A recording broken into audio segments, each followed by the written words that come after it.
आत्माएं, पिशाच और प्रेत पूरी तरह स्वतंत्र है। वो किसी को न तो दिखाई देते हैं और ना ही उन्हें कहीं भी आने जाने से रोका जा सकता है। वो जब चाहे इंसानी दुनिया को अपना ठिकाना बना सकते हैं और अगर कोई उनकी राह में बाधा पहुंचाने का काम करता है तो वह उसे अपने उद्देश्य में सफल नहीं होने देते। खंडर हो चुकी इमारतों और श्रापित जगहों पर तो रूहों का कब्जा होता ही है, लेकिन इंसानी जीवन का अंतिम पड़ाव कहे जाने वाले कब्रिस्तान में इनका आना जाना कुछ ज्यादा ही होता है। वह मुर्दों के शरीर के पास घूमते हैं, उनके शरीर को घंटों निहारते हैं और चैन की नींद सो रहे उन शवों को जो भी परेशान करने की कोशिश करता है वह उसकी जिंदगी को जहन्नुम से भी बदतर बना देते हैं। भूत, रूह या आत्मा का कोई एक ठिकाना निश्चित नहीं किया जा सकता है, लेकिन दुनिया भर में कुछ ऐसी जगहें होती हैं जिसे ये रूहें और आत्मा अपना ठिकाना बना लेती है। अभी तक आपने पुरानी इमारतों और जहाजों पर रूहों के कब्जे के बारे में पढ़ा। आज हम आपको एक ऐसी कब्रिस्तान के बारे में बताएंगे जहां पर वैम्पायरों का राज है।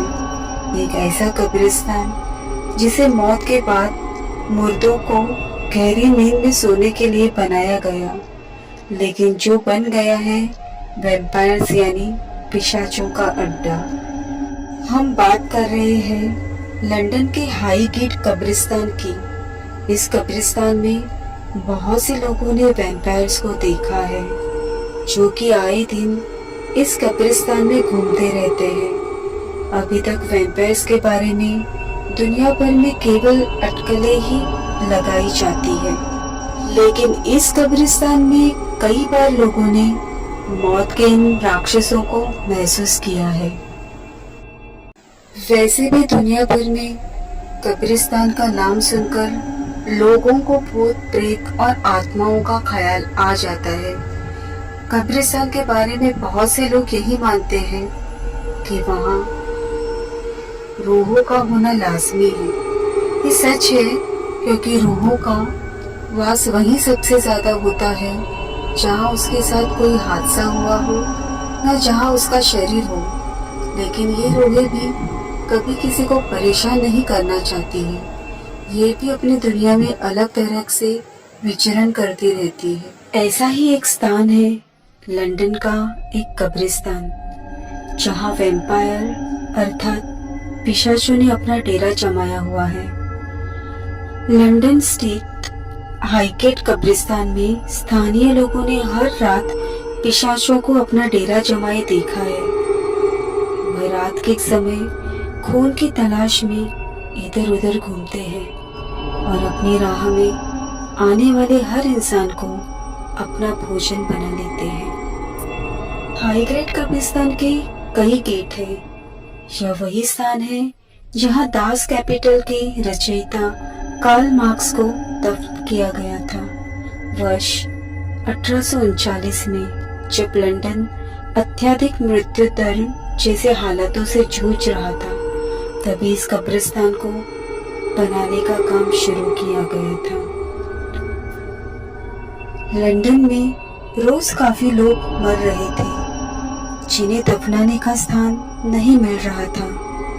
लोग अपने प्रियजनों को घरों के आसपास दफनाने के लिए मजबूर थे, लेकिन ऐसा करने से बदबू और अन्य बीमारियां फैलने लगी थी। इसी समस्या को हल करने के लिए हाईगेट कब्रिस्तान का निर्माण करवाया गया था। हाईगेट कब्रिस्तान में न जाने कितने मृत लोगों के शरीर दफन हैं, जिनकी रूहें अकाल मृत्यु के कारण इस स्थान पर अपना डेरा जमाए हुए हैं। ऐसा नहीं है कि यहाँ आत्माओं और पिशाचों की किसी खास दिन ही देखा जाता है, बल्कि यहाँ तो हर रात एक खौफनाक खेल खेला जाता है जिसके गवाह कई बार स्थानीय लोग बन चुके हैं। लेकिन इस खेल को देखने के बाद उनके साथ कोई ना कोई हादसा भी ज़रूर होता है, जिसकी वजह से कभी वह इस बात का जिक्र नहीं कर पाए कि आखिर उन्होंने वहाँ ऐसा देखा क्या था।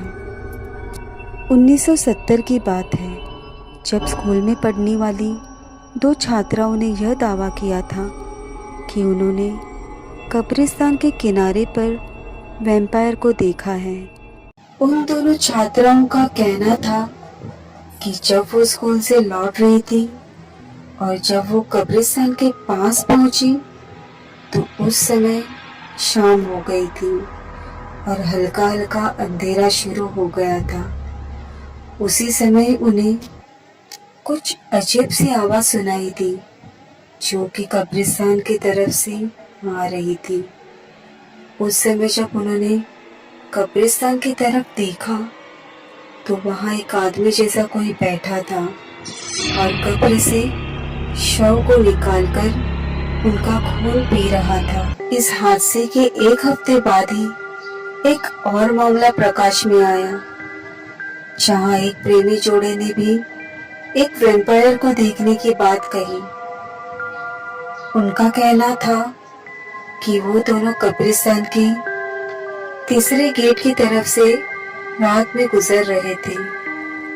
उसी वक्त उन्होंने एक बहुत ही बड़े आदमी को देखा जो कि सामान्य लंबाई से बहुत ज्यादा था। उसका चेहरा अंधेरे के कारण देख नहीं पाया गया, लेकिन उसके चेहरे का आकार और बनावट मनुष्यों से अलग थी। जो एक इंसान का खून पी रहा था, उसे देखकर उनके होश उड़ गए और वो भागने लगे। उनका कहना था कि शायद उस अजीब से साये ने उन्हें देख लिया था और वो उन्हीं की तरफ धीमे धीमे बढ़ रहा था। इतना देखने के बाद वो दोनों वहां से भाग गए।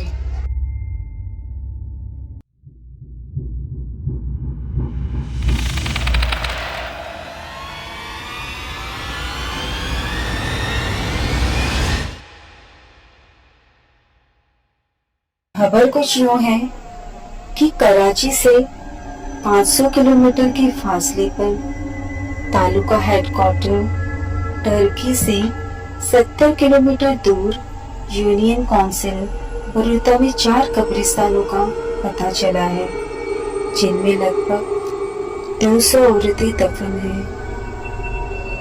इन कब्रिस्तानों में आम लोग और बस्ती वाले दाखिल नहीं हो सकते। यहाँ सिर्फ वही लोग आते हैं जो यहाँ किसी औरत को लाकर कत्ल करते हैं और फिर यही दफन कर देते हैं। इन कब्रिस्तानों की कोई 4 दीवारें नहीं हैं और इनमें हर तरफ झाड़ियाँ उगी हुई हैं। आसपास के 8-10 गांव खाली हो चुके हैं, क्योंकि इन गांव वालों का कहना है कि रात में उन्हें कत्ल होने वाली औरतों की रोने नजर आती है और उनके रोने की आवाजें सुनाई देती हैं।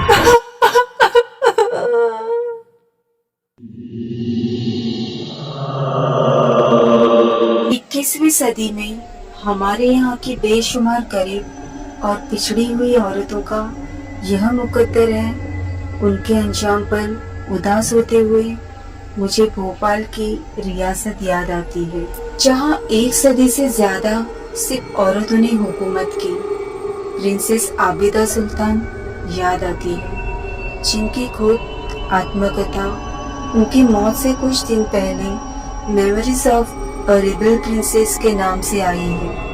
भोपाल की बेगम आबिदा सुल्तान ने अगर एक बागी शहजादी की जिंदगी गुजारी तो इस बारे में हैरान नहीं होना चाहिए। फारसी, अरबी, उर्दू और अंग्रेजी उन्हें बचपन से पढ़ाई गई। लकड़ी का काम और जस्त के बर्तन बनाना सिखाया गया। वह कमाल के निशानेबाज और घोड़सवार थी। घोड़सवारी उन्होंने उस उम्र में सीखी जब उन्होंने चलना भी नहीं शुरू किया था, वो हॉकी और क्रिकेट खेलती, मौसीकी की शौकीन थी, हारमोनियम बजाती और हर एडवेंचर में आगे आगे रहती। कार चलाती तो उसकी रफ्तार के साथ बैठने वालों की चीखें निकल जाती। एडवेंचर उनके मिजाज का हिस्सा थी। ऐसे में पूर्व बेगम भोपाल सुल्तान जहां बेगम की निगरानी में कड़े पर्दे की पाबंदी करना उनके लिए एक सजा थी। 12 बरस की उम्र में जाकब उत्तराधिकारी नामजद की गई तो शाही जुलूस में वह इस हुलिये में शामिल थी कि उनका पूरा वजूद एक काले बुर्के में लिपटा हुआ था और सियाह बुर्के की टोपी पर ताज जगमगा रहा था। यह सब कुछ आबिदा सुल्तान के लिए अजब से कम न था।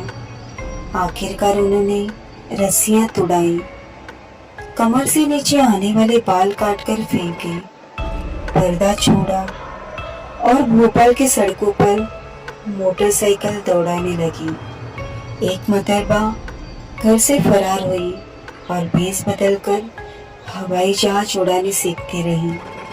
उधर भोपाल के नवाब उनकी तलाश में हिंदुस्तान भर की खाक छानते रहे। शादी हुई, एक बेटा पैदा हुआ। शहजादे की शादी को नाकाम होना था, सो हो गई। प्रिंसेस आबिदा सुल्तान की खुद आत्म कहानी हिंदुस्तानी खानदानी लोग की एक ऐसी औरत की कहानी है जिसने बगावत के रास्ते पर कदम रखा और अपने बाद आने वालियों के लिए नई राहें खोली। यह खुद आत्मकथा हमारे सामने भोपाल के महलात से कराची के ग्रामीण क्षेत्र और मुल्क चीन से अमेरिका तक जिंदगी गुजारने वाली ऐसे लड़की का किस्सा है जिसने उस जमाने की लड़कियों और औरतों की आंखों में ख्वाबों के जाने कितने चिराग जलाए। लेकिन मुझे टर्की के कब्रिस्तान में दफन वो सारी औरतें याद आती हैं जिनके लिए किसी की भी आंखों से आंसू नहीं गिरते और जिनकी कब्र पर कोई चिराग नहीं जलता।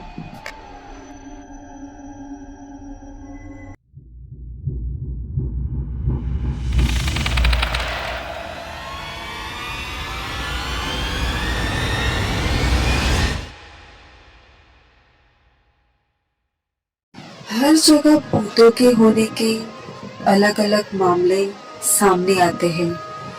ऐसे ही बुल्गारिया देश के भूतों के बारे में माना जाता है कि ये अलग अलग रूप बदलकर लोगों को परेशान करते हैं। इस देश में ऐसी आत्माओं को अतृप्त आत्मा माना जाता है जो अपनी अधूरी रही इच्छा को पूरा करने के लिए बदला लेने आती है।